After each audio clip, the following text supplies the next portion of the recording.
Potret ketiga sebetulnya ini sudah terjadi sejak lama, yaitu ketidakjelasan status ijazah Joko Widodo sejak mendaftar di KPUD Solo, di KPUD DKI, hingga KPU Pusat. Dapat dianggap Joko Widodo menipu administrasi negara, dan itu dikategorikan perbuatan tercela dilakukan oleh seorang presiden dalam sumpah jabatannya. Bagaimana seorang Presiden Jokowi sudah tidak dihargai oleh rakyatnya. Presiden akal sehat Rocky Gerung mengatakan bahwa ini adalah rezim bajingan tolol. Maka saya ingin memotret beberapa kejadian atau apa yang telah dilakukan oleh pemerintah, oleh rezim ini. Pertama, misalkan atau yang sekarang sedang adalah bahwa Jokowi upaya suap dan sogok tambang kepada sejumlah ormas adalah pelanggaran terhadap Undang-Undang Dasar 45 Pasal 33 Ayat 3 yang disebut bahwa bumi dan air dan kekayaan alam yang terkandung di dalamnya dikuasai oleh negara dan dipergunakan untuk sebesar-besarnya kemakmuran rakyat.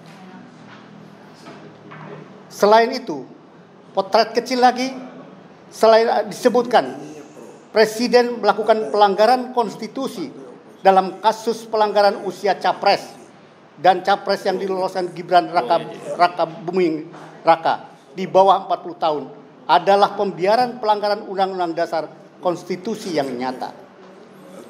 Kemudian potret ketiga sebetulnya ini sudah terjadi sejak lama, yaitu ketidakjelasan status ijazah Joko Widodo sejak mendaftar di KPUD Solo, di KPUD DKI, hingga KPU Pusat. Dapat dianggap Joko Widodo menipu administrasi negara, dan itu dikategorikan perbuatan tercela dilakukan oleh seorang presiden dalam sumpah jabatannya. Dari tiga potret ini tentunya kita sangat prihatin.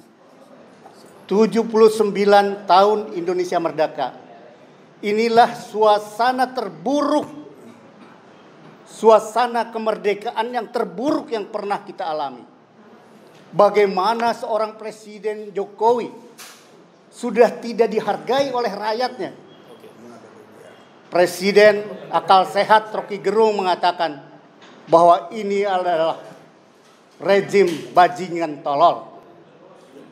Rizal Fadilah mengatakan ini mah Presiden Jokowi presiden butut, itu yang terakhir. Kemudian tulisan-tulisan lainnya benar-benar sudah sangat memprihatinkan. Seorang presiden sudah diberi gelar semacam itu pada ulang tahun kemerdekaan.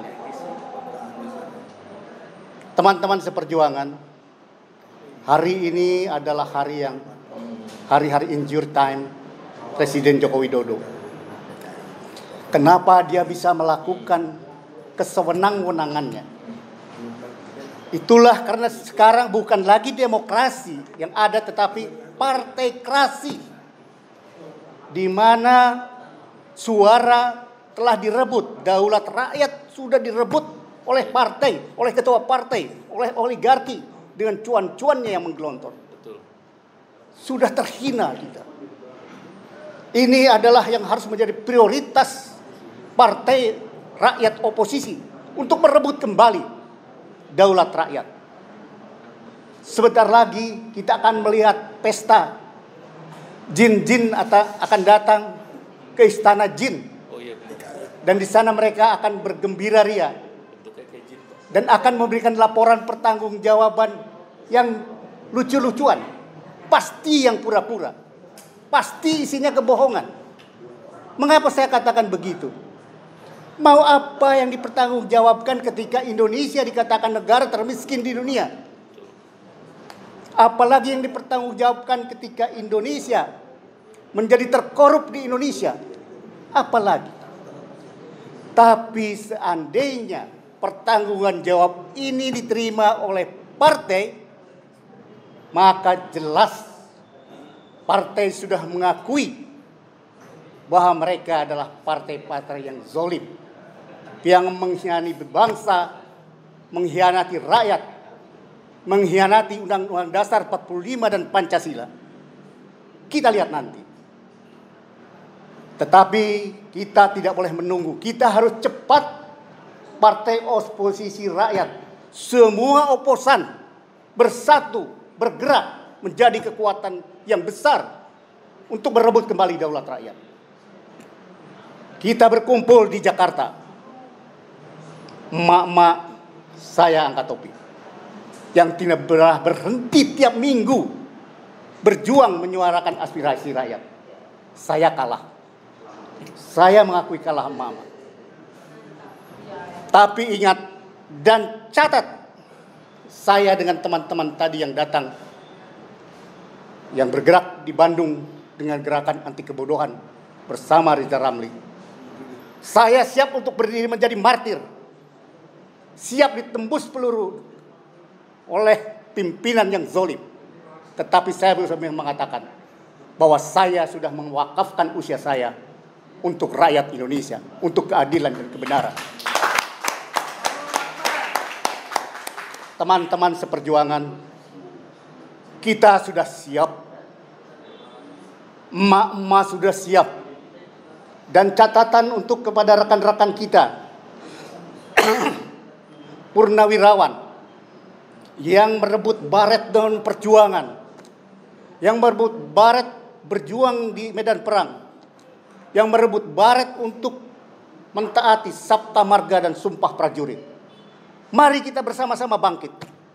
Bawa baret itu, pakai baret itu, serahkan kepada rakyat kembali.